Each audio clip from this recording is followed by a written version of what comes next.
Let's talk for a few minutes about some of the most common mistakes people make in risk communication. Those things that actually work against us. The first is overassuring.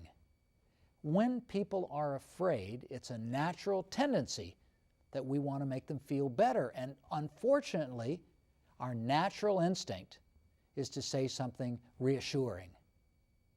But you know, when we're dealing with a crisis, we can't entirely predict the future. So we need to avoid the mistake of overassuring. How do we do that? What's the correct approach? Tell them what we know, tell them what we don't know, tell them what we're doing to answer the questions we don't know, and tell them when we'll get back to them with more information. Second error, very similar, is certainty.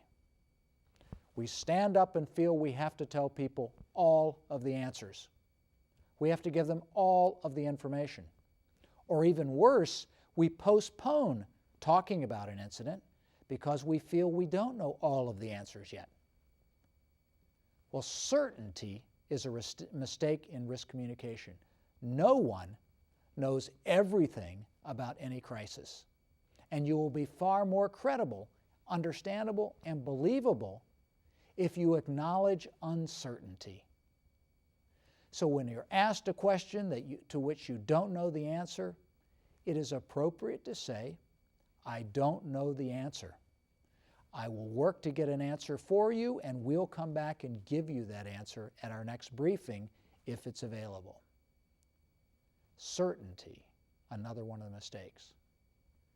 They're the mistakes of people that say, don't be afraid or don't panic, when in fact we know that fear is a perfectly normal and appropriate response to a crisis. So when we tell people, don't be afraid, we're sending the message, unfortunately, the message to which people respond saying, what is it should I be afraid of? And so we actually stimulate their fear by saying, don't be afraid. We say, don't panic. People's natural response is to say, now why would I want to panic? There must be something very frightening happening. So instead, it's perfectly appropriate to express your empathy.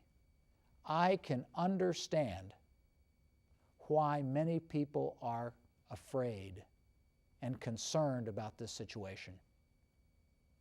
Here's what's happened. Here's what we know. Here's what we don't know. Here's what we're doing to find out more information. And here's when we're going to get back to you. In the meanwhile, these are some things that you can do. So give people something to do as you acknowledge their fear. These are some things you want to do. These are some things you might do. These are some additional things you might consider. Give them practical and realistic things to do. Another mistake or common mistake is the failure to empathize. We don't acknowledge we can't relate to the people.